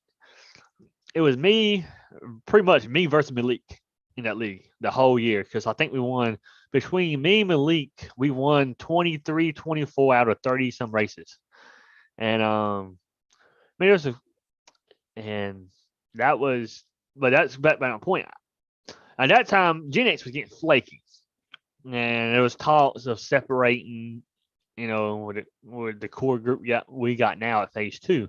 Yeah, well, the other thing too, the cool part that I liked about Gen X is they did some cool things for some people that are just starting out. And like I remember the very first open sets that I got that wasn't, the iRacing fixed set or whatever, when I first went out and tried to find sets, is I went and got those public Gen X sets to try to get me get better at driving and to try to learn the car a bit. And I thought that was kind of cool that you guys did that for the public and put out at least some base setups to get some people started. Mm-hmm. Yeah, they won't let me on that set. They won't let me build it. I think I remember that because that was Brett Wall, wasn't it? Didn't he do that? Yeah. Because see now, and that kind of stems from things that we do here now. Brett used to cover the Monday night strength of field race, and he used to broadcast it on YouTube. I used to watch it at work, and that's when Mike and I were talking. That's why we cover the Monday night strength of field race. One, we got talented drivers, and we just gives them exposure, and it gives people a reason to tune in every week, and that's why we cover it, because Gen X did it. I thought it was cool. I thought, well, man, here's a guy that's driving, racing, and trying to share the Monday night race. And so then that's kind of where we picked up, and I told Mike about it a while ago. before we Yeah, ever and so did it. that's where we'll get into that. That you talked about, kind of alluded to that, but that's where you met Mike. I think Mike Bruno, right? And some of your other teammates, you met them Yeah. there at Gen X. Your current teammates, you met Yeah. them there at Gen X. Steven Attica. So what happened after that? Like at the very end of the contender series, it was a whole year long thing. It was start from February all the way to November.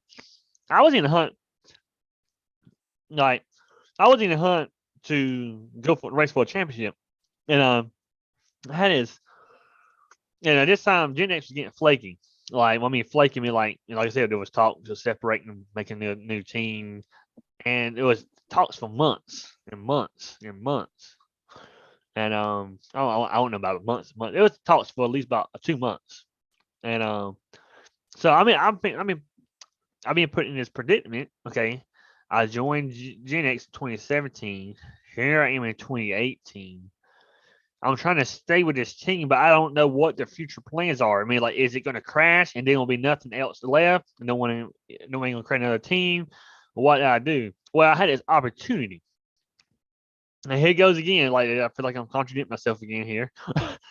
And it was with Nick Ottinger and Matt Holden over there at Go Force. And Yeah, those are two bad guys to hang around. yeah, We can get into that in a few minutes, but yeah, those are some good guys to be with. yeah. So what happened was I took the offer. And when I took the offer, because and by then they were part of the contender series league, looked like a affiliate in it. You know what I mean? Like I think Matt Holden was like the official, and stuff that happens and stuff like that. And I had to abandon the whole league to join their team because we didn't want to be in a situation where they was favoring me as a driver by being on their team. So all the hard work I did all year, won all them races. I think I won like 10 or 11 races. Malik won like 12 or 13. And so I went over there, worked with them. Now this time, here comes, I want to say January, here comes Chris. He was like, I told you if you wait, we will, I can't remember exact words, but they made phase 2. So then like that was in January. So I joined Gale Force in late October. No, really mid October, but we didn't announce it till like November, sometime in November, mid November or something like that. It was somewhere around Thanksgiving. I was waiting for like a month before we announced it, and from there, I was with him for 6 months. And Chris, I tell people this a lot. The team phase 2, when it's not a race team, we're a family. And when I left them, it really like it was kind of emotional. I mean, I don't want to try to sound like a little, but it was just emotional, just because like we was a tight knit group, and I haven't really bonded with anyone like that. Did you cry? Nah, just a little emotional. And so when it made phase 2, it kind of put me in a situation like I really liked them. You know what I mean? I only left Gen X because I didn't know the outcome. That was the rule of it. Just like, but at that time I still had this bad rep. Like we're different team to team, but I wasn't jumping team to team at that point. I was trying to make a home somewhere because I don't know if Gen X is going to be around anytime longer. What's going to happen. Then I joined, and phase 2 came up, and I'll say around March or April, I was just like, I really want to go back to them. Like I don't. Well, I like over here at Gale Force, and I appreciate you taking me in, but my home was with phase 2. Like Chris, Tyler, Bruno. I mean, we've been part of each other really, and for years. So ever since then, I've been with phase 2. So I mean, I don't think I got anything to prove. I ain't going nowhere. I hated I left during that 6 months, but I just didn't know the outcome. So phase 2, now you weren't the one that started phase 2. I thought you were the one that owned it. That's Chris. Now you say Chris Cornell? No, Chris Watson. Oh, okay. Okay. So yeah, so that happened in 2019. The team formed, and I've been with them ever since. I remember telling Chris, I'm like, I know what my rep is and stuff, but let you prove it to you that I'm not going nowhere, man. Like, and ever since I've been here, man, like I'm not going nowhere. So like, if I'm going for somewhere from here, it's be by myself, wherever. Like that's how I look at it. I want to be doing my own little thing, do something, But I don't have no plans to go anywhere. Now, No. who's all on phase 2 now? Let's see. Mike Bruno, right? So you got Mike Bruno, you got You. me, you got Tyler, you got Niff. Niff ain't around that much right now. He's busy with life. We got Joshua Longton, which is an ex-pro driver, a peak driver. I don't know if you remember Joshua. You remember Joshua Longton? Anyone? I'm gonna say no. We got Dustin Montgomery. Remember that he's a ex-peak Du- driver too. Dustin Yeah, I Montgomery. know Augusta Montgomery pretty Yeah, well. yeah, Let yeah. me not know him personally, but He was a racing. pro I've though, raced right? him on the track Yeah. a lot. But Yeah. both of them were pros and they're on our team. Okay. That's all. That's all. That's all our team. And Besides Chris. are you the primary builder, or who all builds? Dustin's taking a little break right in a second. So it was me and him. Right now, just me until he gets back. Okay. Because Now, I know Bruno doesn't build at all. He just drives, right? Yeah. No one. Bruno and Tyler knows how to adjust like simple stuff. You got my love you. See you more. Love you. But yeah. I lost my track. you're talking about building and Bruno and those guys. Oh yeah. So Bruno and Tyler can adjust like simple stuff like trap bars and ballads, cross, just little stuff like that. And maybe a little Packer stuff, but Now, are you depending. guys doing A stuff too, or are you just primarily B? B. Okay. Any Well, truck? We was running for Roto Pro. Okay. This past year, I had a chance. I won't say I would have made it, but I had it. I was flirting around in the top 70 on race. It was race 5 in, and at this time, I was getting into my own business that I was creating, right? So that was kind of conflicting my time and stuff, and I didn't build a set for that week, and I wasn't prepped because you got to prep so much, man, like and stuff like that, even when like just for laps, so I didn't. So I bailed out, like just because I knew that I was gonna be busy with life for a little while. I didn't know that was gonna happen like that, but it did. But yep. Yeah, Road to Pro consumes a lot of your time, that's for sure. What kind of work do you do, Sean? I don't know, a little bit of everything. But right now, I got my pressure. I got a little pressure washer business that I do. Been pretty busy the last 2 or 3 weeks, but that's about the end because the winter. Well, I figure it might pick up because it get somebody come in there and get all this salt off the bottom of the cars and all that stuff. But yeah, I just pressure wash 11,000 square feet church. Oh, that type of stuff on the ground and stuff, pressure washing. Yeah. Yeah, it's Now, North Carolina. He's not in the salt belt, the Oh. Rust Belt. That gets a little hot in the summertime doing that stuff. It does, man. It does. Yeah, that beach has got to be horrible down there in the summer. Well, I live. Well, you're out I there live- with that pressure washer. You think that's not easy to sit there and do this for hours at a time. No, man. Now, Sean, I tell you what, a lot of the people who watch this podcast will recognize you guys on the track. For one, y'all usually finish very well in the races that you're in. Rock solid on the track, but also now you guys used to be sponsored by Gearhead. You guys had the cars, the Gearhead coffee. Y'all had the cars that had Gearhead on them. Everybody had the same paint job, just different color, which is kind of some of the stuff we try to do here as well. Vary the colors, but have a brand.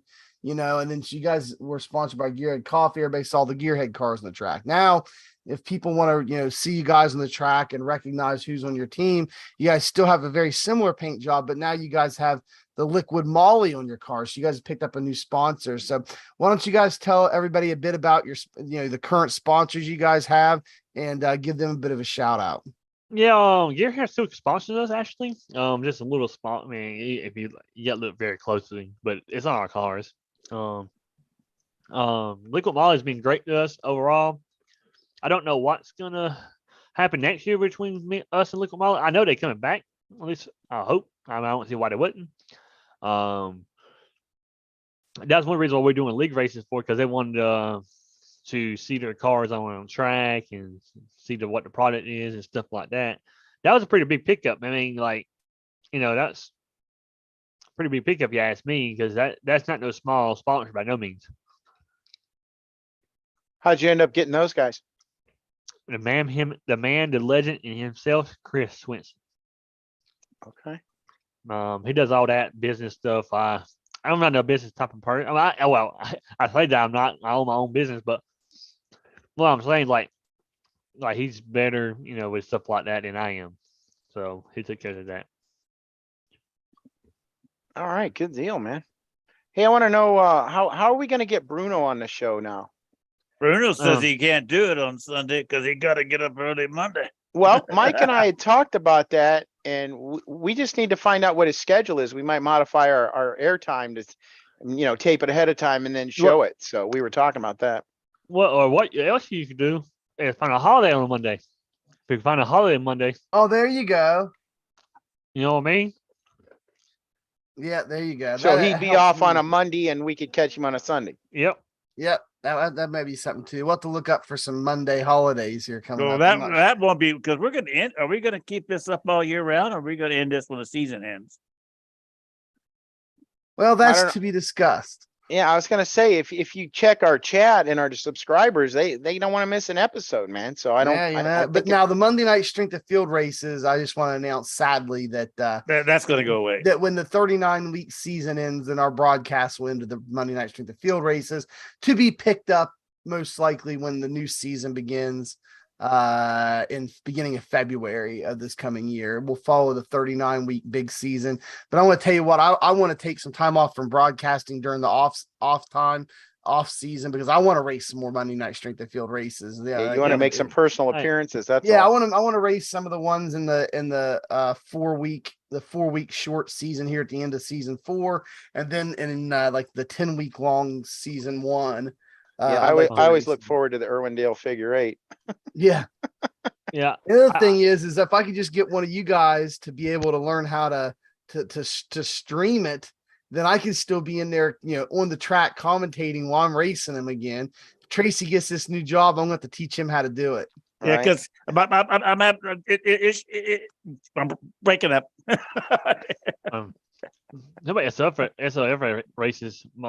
Tyler and them always bash me for not racing it, but I tell them, I'll start doing SOF races when the time change.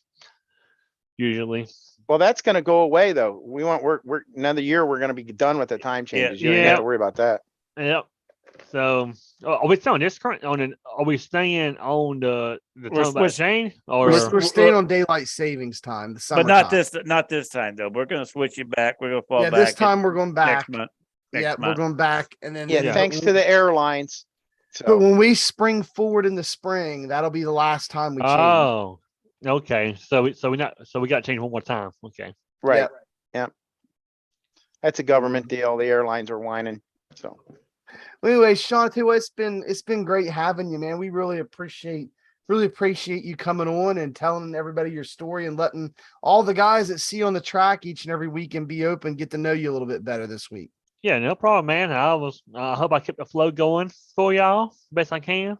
It's my first podcast ever done, so I'm a newbie. Well, the only thing was missing was a webcam. That nobody can see you. They get to know you a little bit more about you, but they don't get to put a face to the name. No, it is. I get me a face cam. See, I just got like my internet used to be terrible, dude. That's why I don't have a face cam, and I've been so busy with work the last couple of days, and I didn't have a chance to go get it. But I just got upgraded to fiber like a couple of days ago. Nice.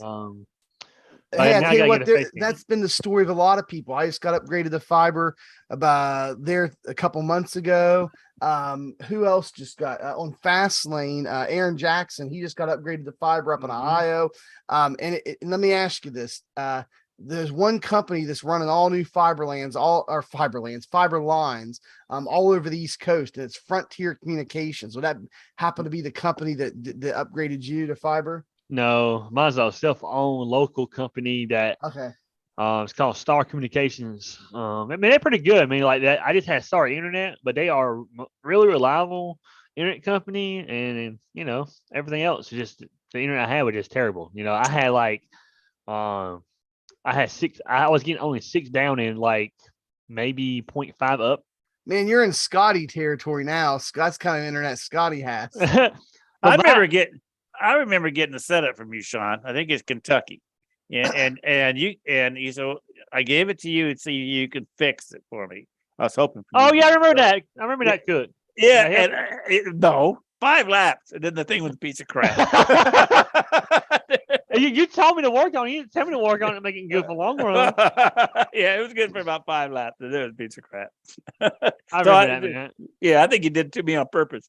Yeah, No. I take that personally, Robert.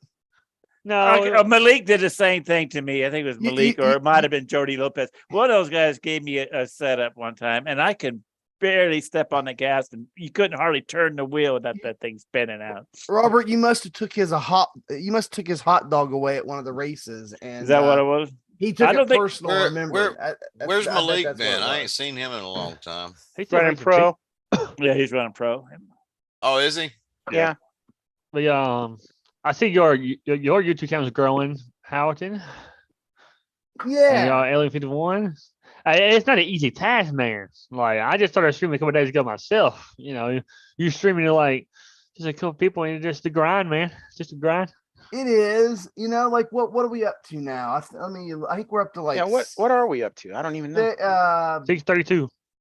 632. Okay, What Yep. about this?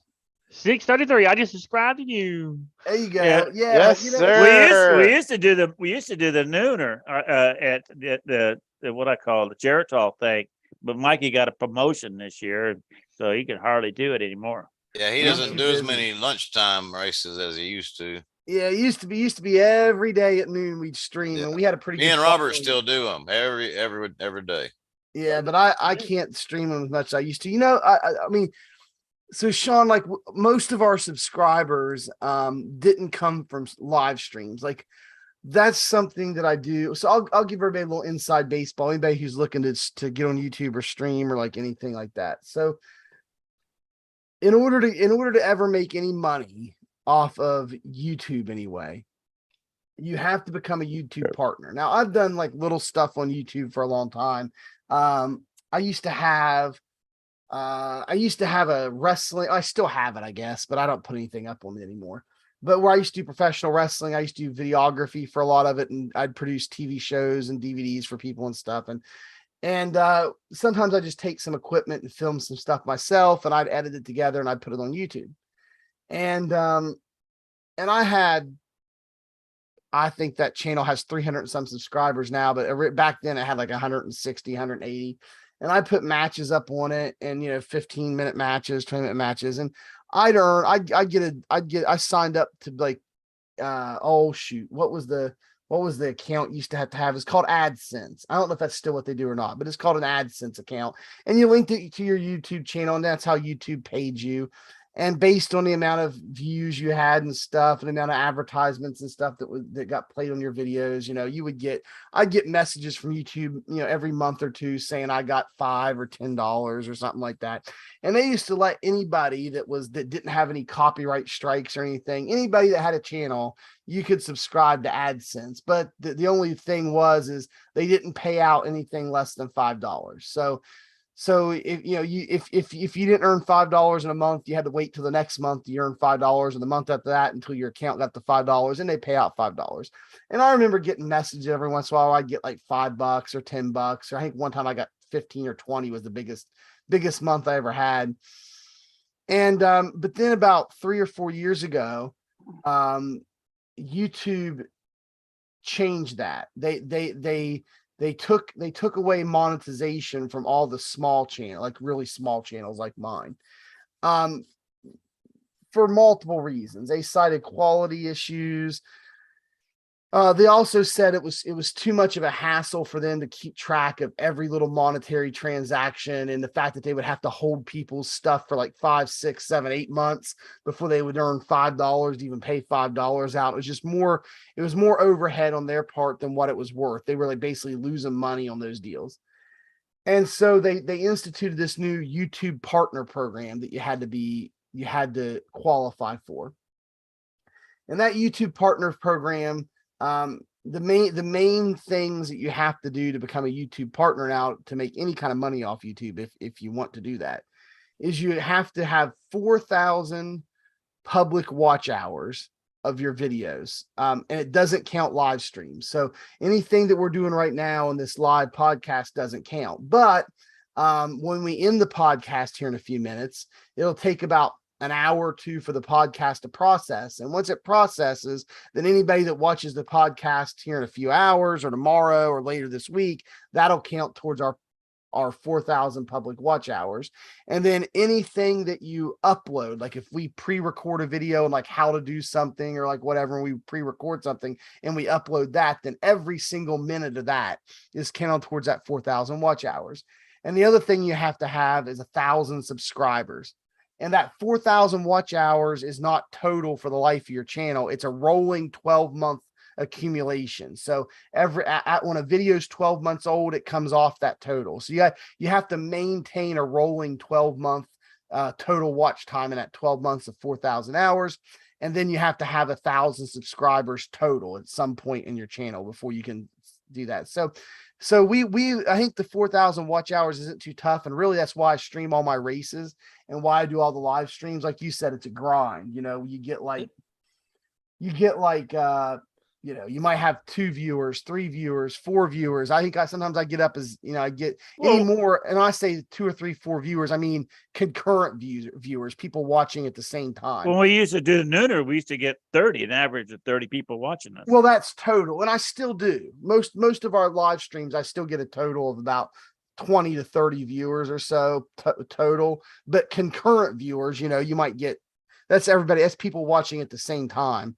Because people come in, they'll watch 10 minutes of it and then they'll go do something else. So concurrent viewers, I still in live streams get anywhere from, 1 or 2 to 7 or 8, Monday Night Strength of Field does pretty good. But anyway, the whole point of me doing the live streams of my races was so everybody that watched after the fact would just be helping towards that. It would be helping towards that 4,000 watch hours plus any subscriptions we pick up. But what I was about to say is, as far as subscribers go, we pick up most of our subscribers on the uploaded videos, the how-to videos, how to use Motec, how the basics for setting up the B car, how to cheat, set up how to cheat, force feedback, like that kind of stuff. How to set up bait. I just did an upload that I got over 1,000 views on doing a base shaker installation on my computer. So live streaming is not where you get most of your watch hours and your viewer and your subscribers from. It's uploading live or uploading canned pre-recorded canned videos is usually how you get most of your subscribers and watch hours. That makes sense. You got to make one. You got to make one. He says how to cheat without getting caught in iRacing. Oh, for crying out loud! And I bet you that would get 1,000 right off. It probably would. It probably get me suspended from iRacing too. Well, then you just tell them there ain't no way of cheating to have a short one. Then just tune in for that one, 5-minute little thing you're gonna have on there. So anyway, Shawn, if you're just starting out on YouTube, I hope that helps a little bit. Just a little bit of my experience. Yeah. It's I'm just Shawn, be doing it, So yeah, Shawn, talk about cheating and exploits, and you'll get a lot of viewers. Hey, watch this video to get faster. That's all you got to do. If you want to make money off live streaming, the place to go is not YouTube, it's Twitch. Twitch is where you want, if you can get a following doing live streams, that's where really, if you want to make a little bit of extra money, that's the place to go for that. In fact, a lot of people will do live streams on Twitch, and then they've got like a piece of software that as soon as they're done live streaming on Twitch, it'll upload it to their YouTube account as an on-demand video, right? Not live, but canned content on demand, and so that way they get the best of both worlds. They get paid. Yeah. They get paid from Twitch for the live stream, and then they get the video uploaded to YouTube and get the money from the on-demand video there. But Yeah, Matt Malone used to make a lot of money. I don't know, thousands. I don't know how many. I'm not gonna say how much he make, but he I heard he made quite a bit of money just on his Twitch channel and YouTube. you Well, can. Yeah, I mean, he was his job was seasonal. So when he was off, his job on the summertime, he would put out a lot of content. And it was always entertaining. He did a great job.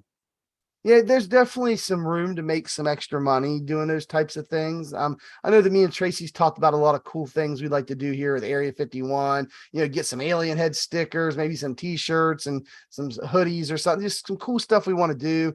That maybe if we get the YouTube channel going and get a little bit of money coming in from that we can do some of those cool things kind of that we're wanting. You to got do a with that gear as shift well. coming out, right?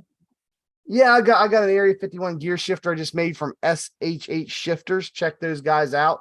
They make 99 euro shifters, and back a couple years ago, that was probably about $130 or more. But now that the euro and the dollar are almost identical, I think I got mine for I got it customized. I paid like an extra $10 to customize it, or 10 euro, and then I paid like another 10 or 12 euro for an extra mounting bracket.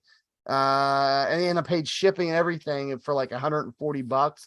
And it's a nice H pattern sequential shifter. So it's SHH Shifters. Check those out. I love them. Not that they're paying me or anything, but I'm just telling you they're really cool. I know the entire Fastlane team, all of them's got them. And they recommend them. But just want to say that I've been thinking about doing a giveaway, so just keep reminding everybody about that. Encourage people to subscribe to the channel. Once we hit 1,000 subscribers, our goal is to do it by the end of January. So if we can hit 1,000 subscribers by the end of January, I want to do a couple of really nice giveaways for you guys. Thinking about reaching out to SHH Shifters. Maybe we can work out a giveaway for a shifter. And then possibly maybe I'll give out the base shaker setup like I did on that last video, but just throwing some ideas around out there. But I want to do something nice for the community. If you guys can get us to 1,000 subscribers, there in our first year. Maybe Shawn can donate a few setups. Yeah, there you go. You know what's funny? I mean, you know what's I want to know what's crazy, or we used to do that back in Gen X days, like like if there was a bill coming up or something, or that would potentially could change the stats. Like if it's like week 10 or something, we would do. I can't remember how it would have laid out, but it was laid out pretty much what it was. I can't remember how we done it, but or I can't remember exactly how everything was, but we gave a setup out to our winner. No, I know what it was. It was a Facebook drawing or something, or a comment. Like a dude comment. We was like, comment how many wins that you think all Gen X had this week, or blah blah blah blah, or something like that. And the dude came close to guessing it, so we gave him the set. I mean, like the set. Like there's no like tweaks or nothing, just the set. Well, that's cool. I know you But- guys used to do some cool stuff back then. That's what created. I mean, you guys had your own forum and everything. I remember. So yeah, it's all good. Anyways, Oh. Mike, looks like it's about that time. The top Yeah, of the it's hour. about that time. We're wrapping things up. Shawn, again, thank you so much for being with us. We really appreciate it. I know the guys that are watching, the guys and gals out there in the community that are watching, appreciate you being here so they can get to know you better. And I'd like to thank everybody here on the podcast. Number one team driver, Robert Cook, for being here. Scooter, Scotty Stevens, and the Admiral, Tracy Rumscheid. Thank you so much, guys, each and every week, putting in the hard work here on the podcast. And we also enjoy them as well. And Shawn, yeah, thank you very much. Tell everybody over there at Phase 2 that we appreciate them sparing you and giving you to us tonight. And don't be a and helping us stranger. out. Stop by anytime. all right. I sure will, man. Appreciate y'all having me on, and just enjoyed talking to y'all tonight. Absolutely, absolutely, guys. Nice Appreciate meeting- everybody who talking with tuned you, in. Shawn. And nice meeting you too, Scott. Oh, sorry to wake you, Scott. Yeah, Hey, I've been here.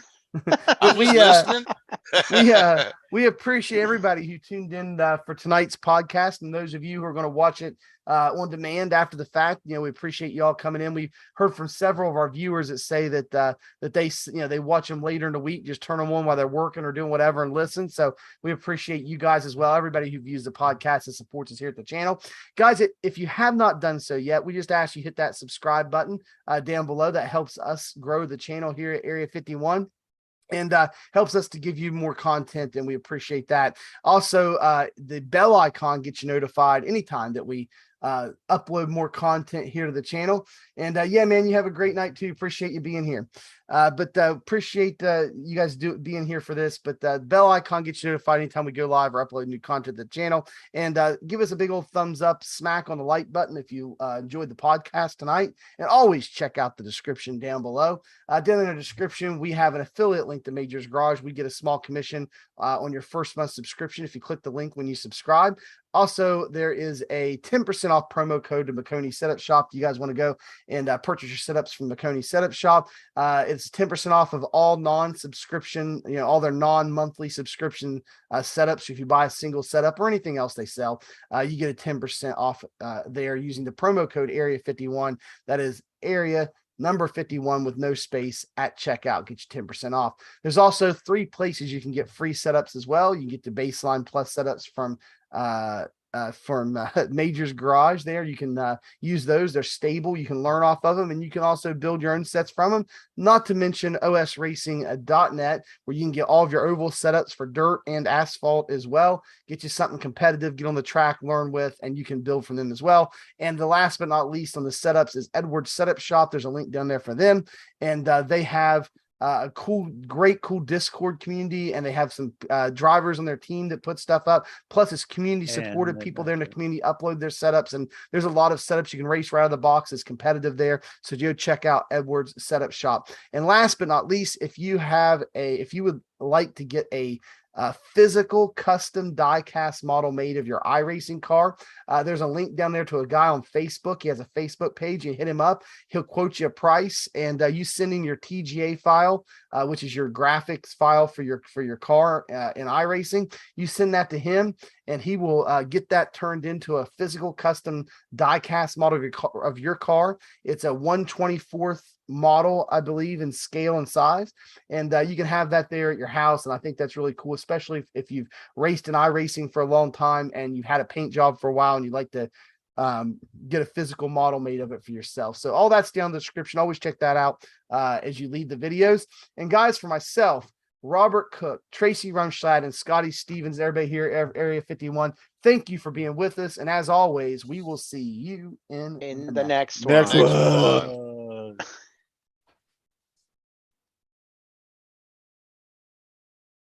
And the next one after that. And the And next after one after that. that. And after that. One more time. After that. And then We're out of here. Well, all right, guys, appreciate it, and I wish I get Bruno on here. Yeah, I've been trying for a while. Well, we can make it happen. Ooh. He's just been busy. He says Sunday nights is really bad time. Hey, Cook just got off. Who was talking? Just got off. House, are you muted, by the way? No, not yet. I was just getting ready to end the stream. No, Sean, we're in Discord. That's why. Just slide over there. Oh, gosh, you guys. All right, man. How do you leave this thing? There.